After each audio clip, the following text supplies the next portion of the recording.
El archivo de esta noche está sellado bajo el nombre de El caso de las 33 velas. Es un caso complejo, una historia que requiere paciencia para ser contada en su totalidad. Antes de abrir este expediente, quiero darles la bienvenida a este archivo.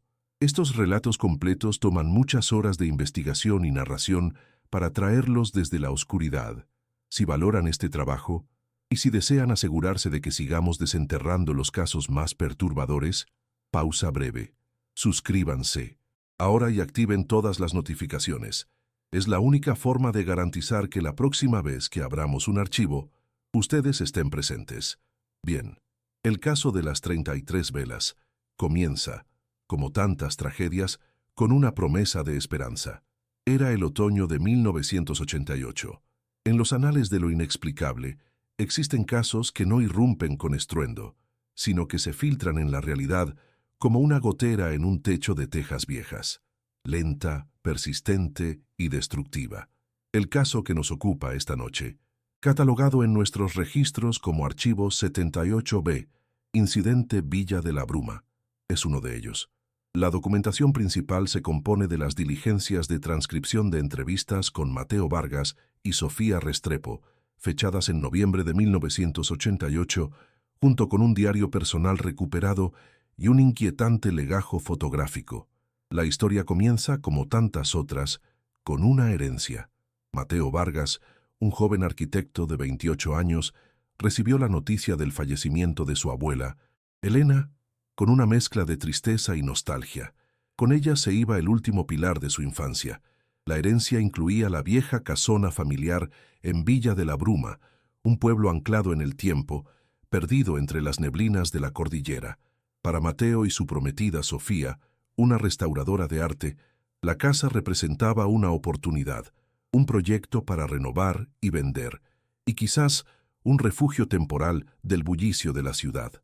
Llegaron a Villa de la Bruma en un atardecer de esos en que el frío de 1900, la montaña empieza a calar en los huesos, tiñendo de ocre las calles empedradas y las fachadas con balcones de madera. La casona de los abuelos se erigía al final de una calle sin pavimentar, rodeada por un jardín invadido por la maleza y una reja de hierro forjado que gemía con el viento. Era una construcción de 2 plantas, con amplios ventanales y un porche de madera que crujía bajo sus pies. Al entrar, el olor aguardado, a madera de cedro y a recuerdos los envolvió. Era el aroma de la infancia de Mateo, un perfume agridulce que le trajo a la mente las tardes de juegos y el cariño de su abuela, una mujer a la que todo el pueblo tenía por santa. Los primeros días transcurrieron en una laboriosa normalidad. Abrieron las ventanas para que el aire fresco barriera los años de encierro. Retiraron las sábanas que cubrían los muebles como sudarios y comenzaron a catalogar lo que servía y lo que debía desecharse. Sofía, con su ojo experto, admiraba la robustez de los muebles de comino, crespo y las delicadas molduras del techo. Mateo, por su parte, se reencontraba con los fantasmas amables de su pasado en cada rincón. El sillón donde su abuelo leía el periódico, la cocina donde su abuela horneaba almojábanas. La primera nota discordante fue sutil, casi imperceptible. Ocurrió en la tercera noche. Sofía estaba en el salón principal, dibujando un boceto de la restauración, cuando percibió un olor extraño. Era un aroma denso y ceroso, como el de un pabilo recién apagado, con ese matiz de humo y parafina caliente. Se levantó y recorrió la estancia. No había velas a la vista, y las ventanas estaban cerradas. Cuando Mateo regresó de la ferretería del pueblo, ella se lo comentó. Él, práctico y racional, lo atribuyó a la vejez de la casa, a la madera impregnada de olores durante décadas. Un par de días después, el incidente se repitió, pero con mayor intensidad. Esta vez, ambos lo percibieron. Estaban en el dormitorio principal, desarmando el viejo armario de cedro. El olor a cera quemada surgió de la nada, tan penetrante que les hizo arrugar la nariz. Llenó la habitación por un minuto y con la misma brusquedad con la que apareció, se desvaneció, dejando tras de sí solo el aroma a polvo y naftalina. Mateo revisó el entretecho y el sótano, buscando una explicación lógica, sin encontrar nada. La zozobra comenzó a asentarse no como un miedo, sino como una pregunta persistente. Sofía, más sensible a las energías del lugar, empezó a sentirse observada, especialmente en el largo pasillo del segundo piso que conectaba las habitaciones. La sensación era la de una presencia justo al borde de su visión periférica, una sombra que se desvanecía en cuanto giraba la cabeza. El primer hallazgo tangible ocurrió mientras limpiaban la biblioteca del abuelo. Detrás de una fila de libros de historia, Sofía encontró una pequeña caja de madera sin cerradura. Dentro, sobre un lecho de terciopelo descolorido, había 33 monedas de plata antiguas, todas idénticas, pulidas por un uso que no podía adivinar. El número le pareció peculiar, una cantidad extraña para una colección. Mateo supuso que sería una maña de su abuelo, un hombre de costumbres fijas. Esa misma semana, Mateo tuvo una pesadilla vívida. Soñó que caminaba por la casa a oscuras, guiado por un susurro que lo llamaba por su nombre. El susurro lo conducía a la puerta del sótano. Al abrirla, veía una escalera de caracol que descendía hacia una negrura absoluta. En cada escalón, una vela encendida. Empezó a bajar, contando las velas a medida que pasaba. 1, 2, 3. Cuando llegó a la número 33, la llama se extinguió y despertó, con el corazón desbocado y un sudor frío recorriéndole la espalda. Sofía también comenzó a experimentar trastornos del sueño. Se despertaba en mitad de la noche, convencida de haber oído pasos lentos y arrastrados en el pasillo.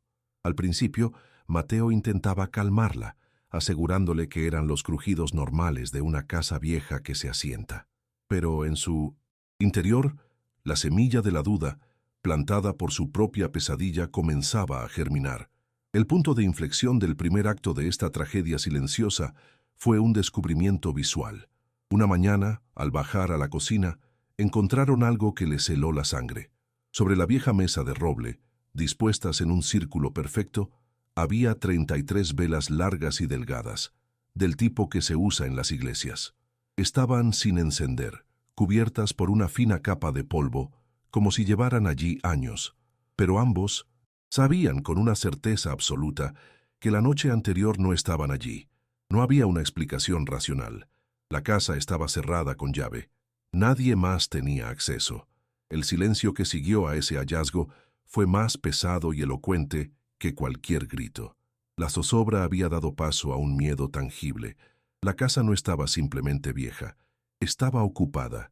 Tras el descubrimiento de las velas, la atmósfera en la casona de Villa de la Bruma cambió de forma irrevocable. La nostalgia que Mateo sentía por su hogar de infancia se agrió, transformándose en una sensación de traición. Sofía, por su parte, pasó de la zozobra a un estado de alerta constante.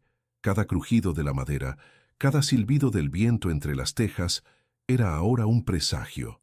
La casa, que habían visto como un proyecto de futuro, se estaba convirtiendo en su prisión. Decidieron retirar las velas, guardándolas en una caja que almacenaron en el cobertizo del jardín, como si al alejarlas físicamente pudieran exorcizar su influencia. Sin embargo, la presencia no necesitaba de objetos para manifestarse. El olor a pabilo quemado se volvió un compañero constante en ciertas áreas, especialmente en el estudio de la abuela Elena, una habitación que hasta entonces habían evitado por respeto. El aroma ceroso se adhería a la ropa y al cabello, un perfume fantasmal que los seguía incluso cuando salían al pueblo a comprar víveres. Los fenómenos auditivos se intensificaron. Ya no eran solo pasos o susurros indefinidos. Empezaron a escuchar fragmentos de conversaciones, voces apagadas que parecían provenir del interior de las paredes de Baareque. Eran murmullos ininteligibles, como el rezo de una congregación lejana, que subían y bajaban de volumen sin lógica aparente, creando una banda sonora de locura que erosionaba su cordura poco a poco. Una noche, mientras leían en el salón, oyeron claramente el sonido de un coro cantando una letanía en un latín corrupto o una lengua indígena que no pudieron reconocer. El canto era monótono, gutural, y parecía emanar de todas partes y de ninguna a la vez. Duró apenas 30 segundos, pero fue suficiente para que ambos se miraran con pánico, confirmando en silencio que no lo habían imaginado. La casa estaba viva y rezaba. La relación entre Mateo y Sofía comenzó a resentirse bajo la presión. Mateo, luchando contra el miedo que amenazaba con devorar su escepticismo, intentaba aferrarse a explicaciones lógicas. Tuberías viejas, corrientes de aire, la acústica de la casa. Sofía, sin embargo, sentía que su negación era una forma de invalidar su terror. Sentía que él la estaba abandonando en medio de un campo de batalla que solo ella parecía ver con claridad. Las discusiones se volvieron frecuentes, cargadas de tensión y susurradas, como si temieran que la propia casa los escuchara y se deleitara con su discordia. Las palabras se decían en voz baja en la cocina o en el jardín, lejos de los pasillos oscuros del segundo piso, donde la sensación de ser observados era más fuerte. La casa se estaba interponiendo entre ellos, alimentándose de su miedo y su creciente desconfianza. Un evento particularmente perturbador se centró en los objetos personales de la abuela. Sofía estaba organizando un viejo baúl lleno de ropa y recuerdos. Encontró un camisón de seda blanco, perfectamente conservado. Lo dejó doblado sobre la cama y salió de la habitación por unos minutos para buscar unas bolsas. Al regresar, el camisón estaba extendido en el suelo y, sobre él marcando el contorno del pecho, había dos manchas oscuras y húmedas, como si alguien hubiera llorado lágrimas de un líquido espeso y negruzco. Mateo, al ver esto, finalmente aceptó que algo estaba fundamentalmente mal. Su negación se quebró. El recuerdo de su abuela, una mujer piadosa y cariñosa, chocaba violentamente con la malevolencia que impregnaba la casa. ¿Cómo podía su espíritu, si es que era ella, ser responsable de tales actos? Esta pregunta lo atormentaba, añadiendo una capa de dolor y confusión a su miedo. La imagen de su abuela santa se estaba pudriendo en su mente. La presencia comenzó a mostrar una inteligencia y una intención claras. Parecía disfrutar de un juego macabro con ellos. Las herramientas de Mateo desaparecían de su taller y reaparecían en lugares absurdos, como dentro del horno de leña de la cocina, dispuestas en un patrón circular. Eran actos que no buscaban dañar, sino enloquecer, recordatorios constantes de que no estaban solos y de que su voluntad no valía nada entre esas paredes. Los pinceles de Sofía eran encontrados rotos, con las cerdas manchadas de una sustancia parecida al barro que olía a tierra de cementerio. Sus lienzos, que había traído para capturar la luz de la montaña, aparecían con trazos finos y erráticos hechos con carbón durante la noche. Eran pequeños actos de sabotaje psicológico diseñados para desgastarlos, para hacerles sentir que no tenían control sobre su propio entorno ni sobre sus pasiones. Una tarde, mientras intentaba reparar una ventana atascada en el segundo piso, Mateo sintió un frío repentino en la nuca, un frío que no era del ambiente, sino que se sentía como un aliento gélido. Se giró y vio por una fracción de segundo la figura de una mujer anciana al final del pasillo. Llevaba el camisón blanco del baúl. Su rostro estaba en la penumbra, pero pudo distinguir unos ojos que lo miraban con una intensidad vacía, desprovista de cualquier afecto que recordara. La aparición se desvaneció como el humo, pero la imagen quedó grabada en su retina. El número 33 continuaba apareciendo de formas siniestras y obsesivas. Una noche, una tormenta eléctrica cortó la luz. Cuando encendieron las linternas, descubrieron que 33 libros habían sido arrancados de los estantes de la biblioteca y apilados en una torre precaria en el centro de la sala. No eran libros al azar, todos trataban sobre historia eclesiástica y vidas de santos. En otra ocasión, Sofía se despertó con 33 arañazos finos y paralelos en el antebrazo, como hechos por espinas, aunque no recordaba haberse lastimado. Las marcas eran precisas, deliberadas. No había explicación posible. La entidad estaba marcando su territorio y ese territorio parecía ser el cuerpo de Sofía. El terror de Sofía se agudizó. Empezó a sufrir parálisis del sueño casi todas las noches. Describía despertarse en la oscuridad, incapaz de moverse o gritar, mientras sentía un peso sobre su pecho y un susurro gélido en su oído. La voz, decía ella, era la de una anciana, y le repetía una y otra vez la misma frase ininteligible, una letanía que se sentía antigua y profana. Mateo solo podía quedarse a su lado, impotente, escuchándola gemir en sueños. Desesperados y aislados, la idea de abandonar la casa se hizo presente. Ya no era un proyecto, era una trampa. Sin embargo, una extraña inercia, casi una fuerza de voluntad externa, parecía impedírselo. Cada vez que planeaban irse, un obstáculo surgía. El carro no arrancaba. Un derrumbe repentino bloqueaba la única carretera de salida del pueblo, o una enfermedad súbita y debilitante afectaba a uno de ellos, dejándolos postrados en cama por días. Se sentían como moscas atrapadas en una telaraña. La casa, el pueblo, la montaña misma, parecían conspirar para mantenerlos allí. Los vecinos, antes amables, ahora los miraban con una extraña mezcla de lástima y recelo, como si supieran algo que ellos ignoraban, como si fueran parte de un secreto que no se atrevían a revelar.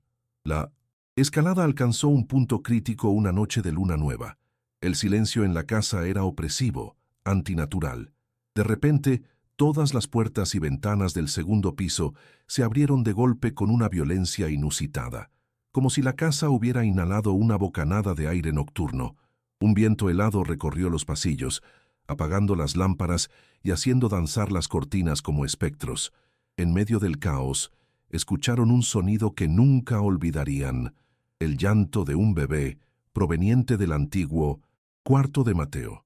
Era un llanto lastimero, débil que parecía venir de muy lejos en el tiempo y el espacio, un eco de una tragedia desconocida que resonaba en el presente.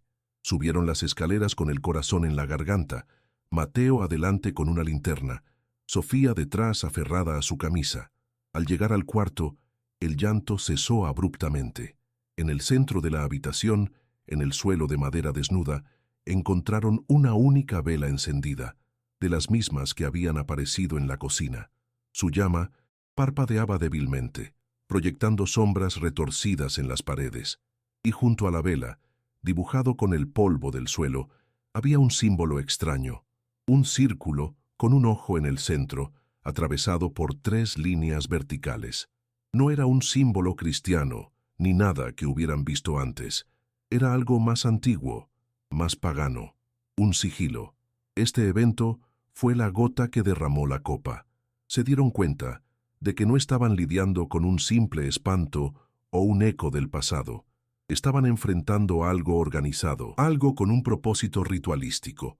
La casa no solo estaba embrujada, era un templo para algo que no entendían, y ellos eran los intrusos, o quizás la ofrenda. Fue entonces cuando tomaron la decisión de investigar a fondo el pasado de Elena. Ya no por nostalgia, sino por supervivencia. Tenían que entender el origen de la maldad que los acechaba, desenterrar los secretos que la imagen de Abuela Santa había ocultado tan bien.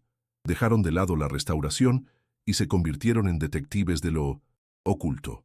Comenzaron a registrar la casa de forma sistemática, buscando cualquier cosa que pudiera ofrecer una pista. Cartas, documentos, cualquier cosa que su abuela hubiera podido ocultar. Revolvieron armarios, levantaron tablas sueltas del piso y revisaron cada libro en busca de anotaciones. Actuaban con una urgencia febril, sabiendo que el tiempo se agotaba y que la presencia los observaba. El descubrimiento que cambiaría todo, el punto medio de esta oscura narrativa, llegó de la forma más inesperada. Mientras revisaba el viejo escritorio de su abuela en el estudio, Mateo notó que uno de los cajones tenía un doble fondo. Con manos temblorosas, lo forzó. Dentro, envuelto en un paño de seda negra, había un pequeño libro de cuero con las iniciales EB grabadas en la portada. Era un diario, el diario de su abuela Elena. Al abrirlo, el primer párrafo que leyeron les heló el alma y les reveló la verdadera naturaleza de la pesadilla que estaban viviendo. La escalada había terminado. La confrontación estaba a punto de comenzar. El diario de Elena Vargas no era un registro de recetas de cocina o de los pequeños chismes de la vida en Villa de la Bruma. Era una crónica detallada y metódica de una vida secreta, un descenso a la oscuridad que se extendía por décadas. Las primeras páginas, escritas con una caligrafía elegante y firme, hablaban de insatisfacción, de un vacío espiritual que la religión tradicional no podía llenar. Hablaban de la búsqueda de un poder más tangible, más primordial, anclado en la tierra y la sangre de las montañas que rodeaban el pueblo. A medida que Mateo y Sofía avanzaban en la lectura, a menudo en voz alta para darse valor mutuamente, un retrato monstruoso de la abuela comenzó a emerger. Elena no era solo una seguidora, era la matriarca, la sacerdotisa de una pequeña y hermética hermandad que operaba en las sombras del pueblo, una cofradía que mezclaba el catolicismo popular con prácticas paganas mucho más antiguas y oscuras, centradas en una entidad a la que ella se refería como el que acecha en el umbral, una deidad del olvido y la permanencia. Las páginas revelaban la teología retorcida del grupo. Creían que la muerte no era el final, sino una transición a un estado de silencio y olvido, a menos que uno supiera cómo anclar su conciencia al mundo físico. Este anclaje requería pactos, sacrificios y rituales precisos. La casa no era un simple hogar, era un nexo, un punto focal de poder que Elena había consagrado durante más de 50 años, alimentando sus cimientos con ofrendas que el diario solo insinuaba con eufemismos macabros. Una entrada, fechada en 1953, describía el ritual principal, el que daba sentido a todo. Lo llamaba la vigilia de las 33 almas. El diario lo explicaba con una frialdad aterradora que contrastaba con la devoción de sus palabras. Yo, Elena Vargas, en mi 33º año de vida, sello hoy mi pacto con el que acecha. 33 velas, una por cada año de mi servicio terrenal y una por cada alma que guiaré a su redil. 33 monedas de plata para pagar el peaje del barquero invisible. Mi esencia quedará ligada a esta madera y a esta piedra. No conoceré el vacío, seré guardiana y puerta. Cuando mi carne falle, mi voluntad permanecerá. Y cuando llegue el momento, y un recipiente joven y fértil habite mis muros, reclamaré lo que es mío, la vida por la vida. La vigilia no terminará, solo se transferirá. El recipiente joven y fértil. Las palabras resonaron en la habitación, cargadas de un peso insoportable. La mirada de Mateo se posó en Sofía con un horror que no podía disimular. La entidad no solo quería atormentarlos, tenía un propósito. Quería a Sofía, no como víctima, sino como vehículo. El amor de abuela que recordaba se había podrido, revelándose como una avidez depredadora, una inmortalidad parasitaria. Con la verdad revelada, la actividad en la casa explotó. Era como si la lectura del diario hubiera roto un sello, liberando toda la furia de la entidad. La sutileza desapareció, reemplazada por una agresión directa y aterradora. Las puertas se cerraban con la fuerza de una explosión. Los vidrios de las ventanas vibraban hasta astillarse, y un frío glacial, que no tenía relación con la temperatura exterior, se apoderaba de las habitaciones en segundos. La aparición de Elena se hizo más frecuente y sólida. Ya no era una sombra fugaz en el pasillo. Se manifestaba plenamente, pero no como la anciana que Mateo recordaba de las fotografías. Su forma era una parodia grotesca de esa imagen, su rostro contorsionado en una mueca de avidez, sus ojos ardiendo con una luz negra y vacía, y sus manos terminadas en dedos largos y afilados, como garras de ave de rapiña. Se movía con una lentitud antinatural, a veces pareciendo deslizarse por el suelo en lugar de caminar. La confrontación se volvió personal y brutal.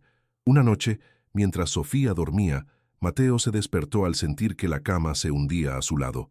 Al abrir los ojos, vio a la aparición de su abuela sentada al borde del colchón, observando a Sofía con una expresión de anhelo depredador, casi como un artista admirando un lienzo en blanco. Antes de que Mateo pudiera gritar, la figura giró su cabeza 180 grados, con un crujido de vértebras secas, lo miró fijamente y le sonrió, una sonrisa sin labios que dejaba ver unas encías negras y podridas. Luego se desvaneció en una nube de olor a cera quemada. Sofía comenzó a mostrar signos inequívocos de la influencia de la entidad. Sufría de jaquecas cegadoras y hablaba en sueños con una voz que no era la suya, una voz rasposa y senil que recitaba pasajes del diario que aún no habían leído. A veces, en medio de una conversación, su mirada se perdía en el vacío, y una sonrisa extraña y maliciosa se dibujaba en su rostro por un instante. Mateo vivía con el terror constante de que estaba perdiéndola, de que la mujer que amaba estaba siendo borrada desde adentro. El diario también describía el poder de la entidad sobre la propia casa. Elena había alimentado las paredes con ofrendas, convirtiendo la estructura en una extensión de su voluntad. Esto explicaba por qué se sentían atrapados. La casa misma era el cuerpo del monstruo, y ellos estaban en sus entrañas. Los pasillos parecían alargarse o encogerse a voluntad, las puertas cambiaban de lugar, y las sombras en las esquinas se movían y respiraban como seres vivos. El clímax de esta fase de confrontación directa llegó una tarde lluviosa. Sofía estaba en la cocina, preparando un tinto, cuando todos los cajones y armarios se abrieron violentamente a la vez. Platos, pocillos y cubiertos salieron disparados por los aires, creando un caos ensordecedor de loza rota y metal retumbante. Sofía gritó, un sonido agudo de puro terror, y Mateo corrió hacia ella. La encontró acorralada en una esquina, protegida por sus brazos, mientras los objetos orbitaban lentamente a su alrededor como un sistema solar de locura. En el centro de la cocina, la figura de Elena se materializó, más clara y sólida que nunca. El aire se espesó a su alrededor, oliendo a tierra húmeda y a flores de velorio. Extendió una mano huesuda hacia Sofía, y fue entonces cuando habló por primera vez, no con un susurro, sino con una voz clara y resonante que parecía salir de la propia estructura de la casa. El recipiente está listo, la vigilia debe continuar. Fue en ese momento que Sofía se desplomó como una marioneta a la que le cortan los hilos.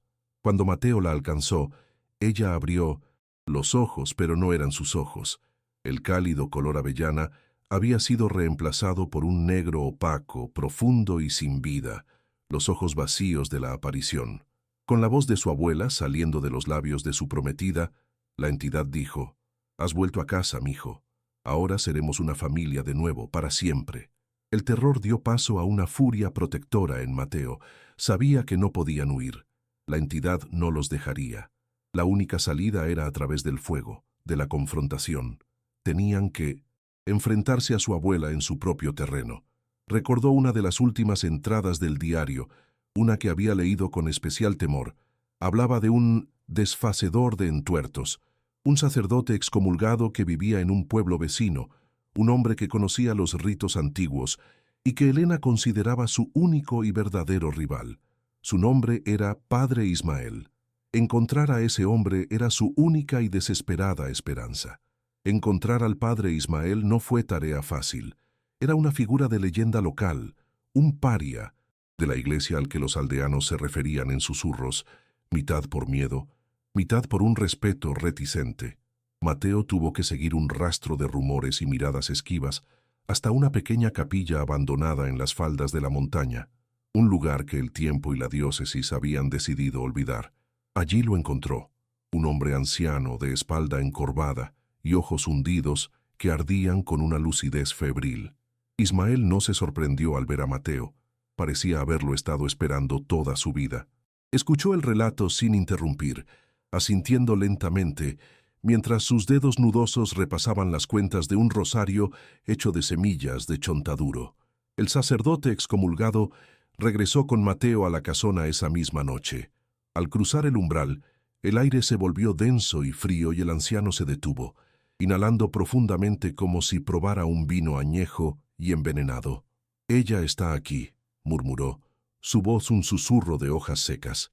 «Ha echado raíces profundas en esta tierra. Desprenderla no será como arrancar maleza, sino como talar un ceibo». No traía consigo los ornamentos de la iglesia oficial, sino un maletín de cuero raído del que extrajo manojos de ruda, sal en grano, un cuenco de barro y tiza blanca. La batalla que se avecinaba no se libraría con la fe de Roma, sino con una fe más antigua, más salvaje. El ritual se preparó en el salón principal, el corazón de la casa.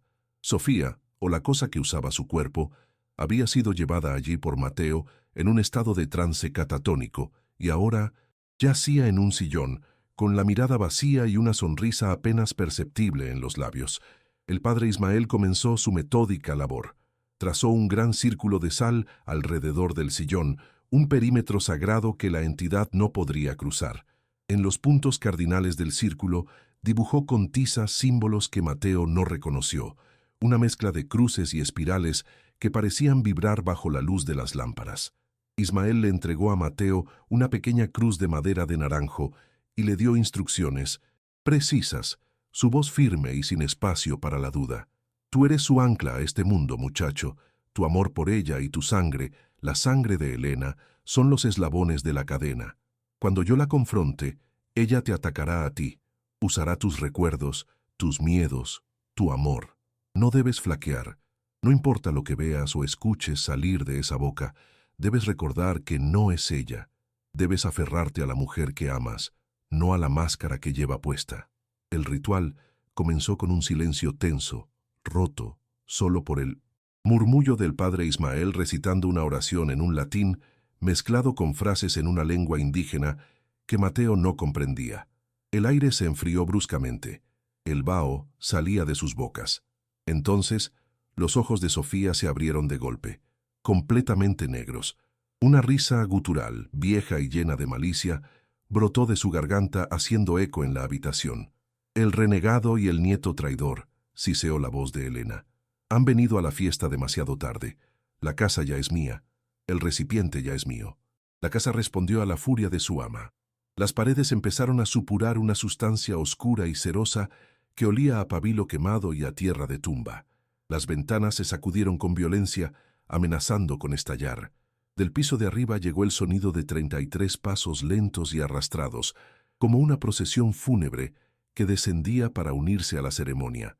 La batalla por el alma de Sofía había comenzado, y el campo de batalla era la realidad misma. El padre Ismael alzó la voz, su canto volviéndose un desafío directo. Exorcizamos te, omnis immundus spiritus, vade retro, umbra profana. La entidad en Sofía gritó, un sonido inhumano que era una mezcla de rabia y dolor. Se retorció en el sillón, sus articulaciones crujiendo de forma antinatural. Entonces fijó su mirada negra en Mateo. «Mateíto, mi niño», dijo con la voz exacta de su abuela, la voz que le leía cuentos antes de dormir. «¿Por qué dejas que este hombre me lastime? Solo quiero que seamos una familia. Tu abuela te ama». Las tintas se... Lágrimas brotaron de los ojos de Mateo. El golpe fue brutal, directo a su corazón. Por un instante vio a su abuela, a la mujer que horneaba almojábanas y lo arropaba por las noches. La mano que sostenía la cruz tembló. «No la escuches», gritó Ismael, su rostro bañado en sudor. «Es veneno envuelto en nostalgia. Recuerda quién es ella». Mateo cerró los ojos, aferrándose a la imagen de Sofía sonriendo en el parque, al recuerdo de su risa, a la promesa de su futuro juntos. «Tú no eres mi abuela», dijo con voz quebrada pero firme. «Mi abuela murió. Tú eres la cosa que la mató desde adentro». La furia de la entidad fue apocalíptica. El cuerpo de Sofía se arqueó hacia atrás en un ángulo imposible, levitando a centímetros del sillón. Todos los objetos de la habitación salieron disparados hacia el círculo de sal, donde chocaban contra una barrera invisible y caían al suelo hechos añicos.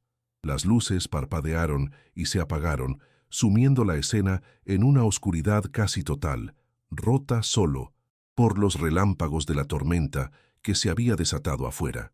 En la penumbra, Mateo vio cómo el rostro de Sofía se transformaba, envejeciendo décadas en segundos, su piel volviéndose traslúcida y apergaminada, una máscara mortuoria. El sacerdote no retrocedió. Se acercó al borde del círculo con el cuenco de barro en la mano, lleno de agua mezclada con hierbas. «In nomine Patris et Filii et Spiritus Sancti, sede Deo», exclamó, arrojando el contenido sobre el cuerpo levitante. Un chillido ensordecedor llenó la casa, un sonido que parecía desgarrar el tejido del espacio. El cuerpo de Sofía cayó pesadamente sobre el sillón, y un humo negro y denso, con el hedor de la cera y la carne quemada, emanó de su boca abierta. Por un momento, reinó el silencio. La casa dejó de temblar. El cuerpo de Sofía se relajó, y sus ojos, al abrirse lentamente, volvieron a ser los suyos.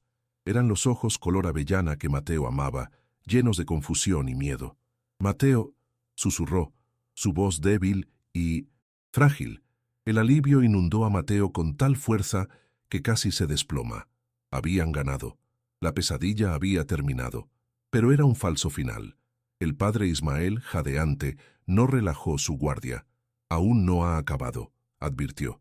«Está reuniendo sus últimas fuerzas». Y entonces ocurrió el último ataque. La entidad, al no poder retener a Sofía, desató su poder contra su otro dominio, la casa misma. Las vigas del techo comenzaron a crujir y a astillarse. El suelo de madera se abrió con grietas que avanzaban hacia ellos como serpientes. La casa, el cuerpo de piedra y madera de Elena, estaba colapsando sobre sí misma para sepultarlos a todos. «¡Corran!», gritó Ismael. «La he separado del recipiente, pero su ancla sigue siendo esta construcción. Hay que salir ahora». Mateo no lo pensó dos veces. Levantó a Sofía en brazos, quien apenas podía sostenerse en pie, y corrió hacia la puerta principal. El sacerdote los seguía, protegiendo su retirada con rezos y gestos rituales contra las sombras que se abalanzaban sobre ellos desde las paredes que se desmoronaban. Cruzaron el umbral justo cuando la gran lámpara de araña del salón se desprendía del techo y se estrellaba contra el suelo, en el mismo lugar donde habían estado segundos antes. Desde el jardín, bajo la lluvia torrencial, vieron con horror cómo la vieja casona de Villa de la Bruma se retorcía como un animal herido. Las ventanas estallaron hacia afuera en una lluvia de cristales, y un lamento final, un eco de la voz de Elena, cargado de odio y derrota, se elevó hacia el cielo nocturno antes de ser ahogado por el estruendo de la estructura al ceder. El padre Ismael se apoyó en la reja del jardín, exhausto, su cuerpo temblando por el esfuerzo sobrehumano. Miró los escombros humeantes y luego a la joven pareja. «Está hecho», dijo, su voz apenas un hilo. «La vigilia ha sido rota, pero el mal nunca se destruye del todo, muchacho. Solo cambia de forma y espera». La batalla había terminado, pero la guerra contra la oscuridad, como bien sabía el viejo sacerdote, era eterna. El clímax había dejado cicatrices que nunca sanarían. Los registros oficiales que siguieron al colapso de la casona Vargas son, como era de esperarse, breves y pragmáticos. La diligencia del cuerpo de bomberos de Villa de la Bruma, fechada a la mañana siguiente, atribuyó el incidente a una falla estructural catastrófica exacerbada por la tormenta eléctrica y una posible acumulación de gas de pipeta. No se encontraron cuerpos entre los escombros. Para el pueblo la tragedia fue material, una vieja construcción que finalmente cedió a los años. Solo 3 personas conocían la verdadera naturaleza del derrumbe. Mateo Vargas y Sofía Restrepo nunca regresaron a Villa de la Bruma. Según las transcripciones de las entrevistas realizadas semanas después, abandonaron el pueblo esa misma noche, bajo la lluvia, sin mirar atrás. Vendieron el terreno a un precio simbólico a través de un apoderado, exigiendo como única condición que nunca se volviera a construir en él. Su huida no fue solo de un lugar, sino de un recuerdo, de un legado familiar que se había revelado como una tumba abierta. Las cicatrices más profundas no fueron las visibles. Sofía Restrepo, según los informes de seguimiento, sufrió de un severo trastorno de estrés postraumático. Durante años, padeció una aversión patológica a los espacios cerrados, al olor de la cera y a cualquier cosa que le recordara remotamente a una iglesia. El número 33 se convirtió en una fobia personal, un dígito que evitaba en direcciones, números de teléfono y hasta en la página de un libro. El eco de la posesión fue largo y oscuro. En cuanto al padre Ismael, el archivo es casi silencioso. Desapareció de los registros públicos tan misteriosamente como había aparecido. Una nota a pie de página en nuestro expediente, proveniente de un corresponsal local, indica que fue encontrado sin vida en su capilla abandonada unos 6 meses después del incidente. El dictamen fue de causas naturales. La nota añade un detalle. El anciano tenía una expresión de profunda paz en el rostro y sostenía con una fuerza inusitada su rosario de semillas de chontaduro. El lote donde alguna vez se erigió la casona de los Vargas permanece vacío hasta el día de hoy. Es una mancha yerta al final de la calle, donde la maleza crece de forma distinta, más grisácea y retorcida. Los viejos del pueblo dicen que nada vuelve a crecer bien allí, que la tierra guarda una memoria amarga. Los niños no juegan. Cerca y los adultos desvían la mirada al pasar, como si un frío invisible emanara de ese pedazo de suelo. Pero el verdadero epílogo de este caso no está en los informes, sino en el folclore que ha surgido con los años. Algunos de los campesinos que viven en las laderas cercanas a Villa de la Bruma juran que, en las noches más frías y sin luna, cuando el viento baja de la montaña, se puede percibir un tenue olor a pabilo quemado que parece flotar desde el terreno baldío, un aroma a vela recién apagada, esperando ser encendida de nuevo. El ritual del padre Ismael rompió el ancla que ataba el espíritu de Elena a la casa, pero la pregunta que este archivo deja abierta es aterradora en su simplicidad. ¿Qué sucede con una entidad cuando su ancla es destruida? ¿Se desvanece en el olvido que tanto temía, o por el contrario queda libre, sin ataduras, buscando un nuevo lugar, un nuevo hogar donde echar raíces? El archivo 78B se cierra aquí. Las ruinas físicas desaparecieron bajo la maleza y el tiempo, pero el eco del testimonio de los sobrevivientes permanece, como una advertencia grabada en la quietud de la noche. Una advertencia de que hay pactos que la muerte no puede romper y vigilias que nunca terminan. Quizás la vigilia solo ha cambiado de vigilante.